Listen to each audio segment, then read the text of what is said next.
တော့ခံရတာလေမင်းမအနာတယ်ကြီးပဲကောင်းတော့ငေါ့လို့မရဘူးလက်ထဲမှာတူရောက်ထုပလိုက်စမ်းပါကျွတ်မပြင်းနဲ့နော် အဖေပေးတဲ့တူကတားလက်ထဲမှာရောက်နေပြီ ချောင်းထုပလိုက် တာထူဖို့ပဲကြံတော့ ထုပလိုက်လွားရင်ငါလက်တစ်ချောင်းငှားမယ်မင်းကို တာထူလိုက်တဲ့တူချက်ကလိုရင်းပွက်ုံမထီပဲနဲ့အယောကျိုးပြီးတားကောင်းပြန်มาဆိုလို့ဖေတာချိန်နေတယ်ချိန်နေတယ် ဟောမှန်မောဘာဖြစ်လဲမှမသိဟိုထုဖို့ရေးကြည့်တယ်ထုပြီးပြန်မယ်အချိန်ကရော့ပါတယ်ထုလိုက်ဖို့ရေးကြည့်တယ်မင်းကမထုသေးဘူးစိတ်ကရော့နေပြီမင်းကငါတင်းထားတယ်မလျှော့ပြစ်နဲ့ကွာငါဖြစ်ချင်တာနဲ့မင်းဖြစ်အောင်လုပ်ပြီ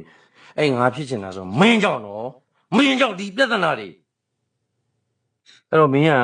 အဲ့လို तू ကအဲ့လိုပြောလိုက်တော့မင်းကလက်ခံကမင်းယုံလိုက်ကောဟမ်ဒီတော့နော်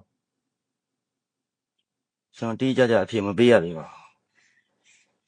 စဉ်းစားနေရော ဟာဘာလို့စဉ်းစားတာလဲမင်းဘာမှစဉ်းစားစရာမလိုဘူးလေမှာ